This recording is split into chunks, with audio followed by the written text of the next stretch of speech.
ఒక్కసారి కొమ్మూరి గోల్డ్ కి కాల్ చేయండి. తాకట్లో ఉన్న మీ బంగారాన్ని విడిపించి మార్కెట్ ప్రైస్ కి వాళ్ళు కొనుక్కుని మిగతా డబ్బులు మీకు ఇచ్చేస్తారు. ఓం గంగణపతే నమః, ఐం సరస్వతి నమః, శ్రీమాత్రే నమః, దుందుర్గాయ నమః, క్రీం క్రీం మహాకాళికాయ నమః. ఓం నమః శివాయ, శివాయ గురువే ద్రాం దత్తాత్రేయ నమః. యూట్యూబ్ ప్రేక్షకులకు అందరికీ కూడా నమస్కారం అండి.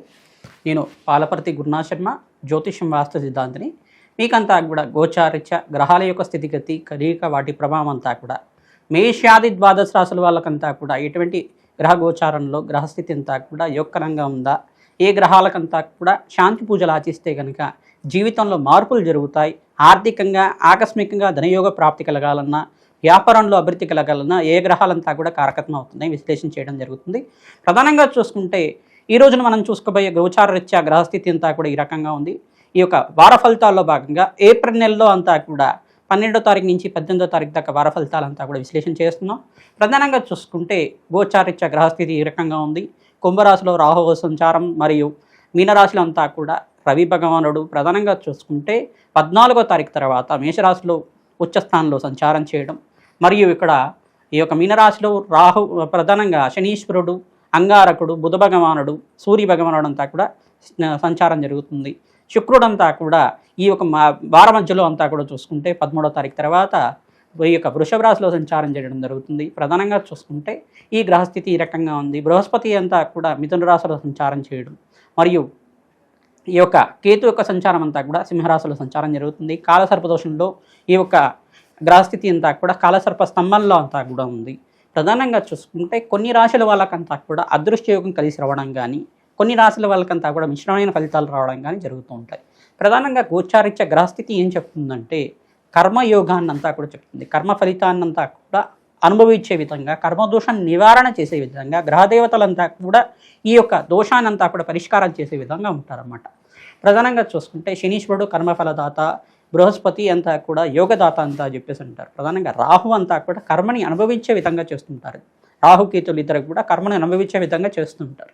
ఈ గోచారిత్య గ్రహస్థితులంతా కూడా చూసుకుంటే వీటికి కేంద్రంగా అంతా కూడా చెప్తూ ఉంటారు. ప్రధానంగా మేషాది ద్వాదశ రాశులు అంతా కూడా ఈ గ్రహస్థితి ఈ రకంగా ఉంది కావున ప్రతినిత్యం కూడా ఇష్టదేవత ఆరాధన చేసుకోవడం, పరమేశ్వరుడికి అభిషేకాది కార్యక్రమాలు చేసుకోవడం, గోమాత సేవ చేసుకోవడం వల్ల రాజయోగ ప్రాప్తి కలుగుతుంది. ప్రతినిత్యం కూడా దత్తాత్రేయ ఆరాధన చేసుకోవడం వల్ల కూడా మంచి ఫలితాలు పొందుతారు. దత్తాత్రేయాయ స్మరణ మాత్రైన సంతుష్టాయ నమః నామాన్నంతా కూడా జపాన్ని ఆచరించడం వల్ల మంచి ఫలితాలు పొందుతారు. ప్రధానంగా చూస్తుంటే సకల గ్రహ దోష నివారణ అవడానికి ఆస్కారం ఉంటుంది. ప్రతినిత్యం కూడా అమ్మవారి ఆరాధన, దేవీ భాగవతాన్ని పారాయణం చేసుకోండి. ఖడ్గమన స్తోత్రాన్ని ప్రతినిత్యం కూడా చదవడం కానీ చేయడం కానీ చేయండి. ప్రతినిత్యం కూడా కనకదార స్తోత్రాన్ని 3 సార్లు చదువుకోవడం వల్ల ఆర్థికంగా స్థితిగతులు పెరగడానికి ఆస్కారం ఉంటుంది. ప్రతినిత్యం కూడా మేము చెప్పే పరిష్కారాలంతా కూడా ఈ గ్రహాల యొక్క దోషం ఈ కారకత్వంగా ఉంది కావున దీనికి పూజ చేసుకుంటే మంచి ఫలితాలు పొందుతారని చెప్తుంటాం. తద్వారా మీరంతా కూడా శీఘ్ర ఫలితాలు పొందడానికి ఆస్కారం ఉంటుంది. అదృష్ట యోగము, ఆకస్మికంగా ధనయోగం, ధనప్రాప్తి రావాలన్నా, రాజయోగ ప్రాప్తి రావాలన్నా గ్రహదేవతల అనుగ్రహం కావాలి. తద్వారా నవగ్రహ ఆరాధన చేయడం వల్ల సకల గ్రహదోష నివారణ అవుతుంది. తద్వారా ఏ రాశి వాళ్ళకి అత్యంత యోగకరంగా ఉన్నాయి విశ్లేషణ చేయడం జరుగుతుంది. ప్రధానంగా మేషరాశి జాతకులంతా కూడా గోచారిత్య ఏళ్ళనాటి శని ప్రభావంలో ఉన్నారు కావున ప్రతినిత్యం కూడా శని భగవాన్ ప్రీతికరంగా ఈ యొక్క కాలభైరవ స్వామి దేవాలయంలో కూష్మాండ దీపాన్ని వెలిగించడం, కాలభైరవ అష్టకాన్ని చదువుకోవడం వల్ల శనీశ్వర గ్రహదోష నివారణ అవ్వడానికి ఆస్కారం ఉంటుంది. ప్రధానంగా దూర ప్రయాణాలు చేయడం వల్ల లాభిస్తుంటారు. పెద్దల యొక్క సహాయ సహకారాల వల్ల, మిత్రుల యొక్క సహాయ సహకారాల వల్ల లాభిస్తూ ఉంటారు. ప్రధానంగా చూసుకుంటే శుక్రుడు ధనస్థానంలో సంచారం చేయడం వల్ల అనుకోకుండా మీకంతా కూడా ఆకస్మికంగా ధనయోగం, ధన ప్రాప్తి రావడానికి ఈ వార మధ్యలో అంతా కూడా యోగకరంగా ఉంటుంది. శుభకార్యాల కోసం ఖర్చులు విపరీతంగా పెట్టడం జరుగుతుంది. దూర ప్రయాణాలు చేయడం వల్ల లాభిస్తుంటారు. పుణ్యక్షేత్ర దర్శనాలు అంతా కూడా చేసుకుంటూ ఉంటారు. తద్వారా మీకంతా కూడా లాభకరంగా ఉంటుంది, ఆనందకరంగా ఉంటుంది. స్వల్పంగా మిష్టమైన ఫలితాలు ఏంటిదంటే ఇక్కడ ఏళ్ళనాటి శని ప్రభావంలో ఉన్నారు కావున శనీశ్వరుడు కర్మఫలదాతగా ఉంటారు. శ్రమతో కూడిన సంపాదన పెరుగుతుంది. సమయానికి అంతా కూడా ధనం అంతా కూడా చేకూరుతుంది. ప్రధానంగా నూతన పెట్టుబడులంతా కూడా వాయిదా వేసుకోవడం, ఎప్పుడైతే గ్రహస్థితి యోగకరంగా ఉంటుందో 14వ తారీఖు తర్వాత మీకంతా కూడా యోగకరంగా ఉంటుంది. ఆ సమయంలో మీరంతా కూడా నూతన పెట్టుబడులు పెట్టుకోవడం వల్ల ఆర్థికంగా స్థితిగతులు పెరుగుతాయి. ఆకస్మికంగా మీకంతా కూడా మంచి ప్రాఫిట్స్ రావడానికి ఆస్కారం ఉంటుంది. ధాన్యాది సమృద్ధి కలుగుతుంది. గృహయోగం సిద్ధిస్తుంది. వ్యాపారంలో అభివృద్ధి రావడానికి ఆస్కారం ఉంటుంది. ప్రతినిత్యం కూడా అమ్మవారి ఆరాధన చేయండి. నవగ్రహ దోష నివారణార్థం దానాది కార్యక్రమంలో భాగంగా శనీశ్వరుడికి, రాహువుకి, బృహస్పతికి, శుక్రుడికి అంతా కూడా జపాలు దానాలు ఆచరించుకోవడం వల్ల సకల గ్రహదోష నివారణ అవుతుంది.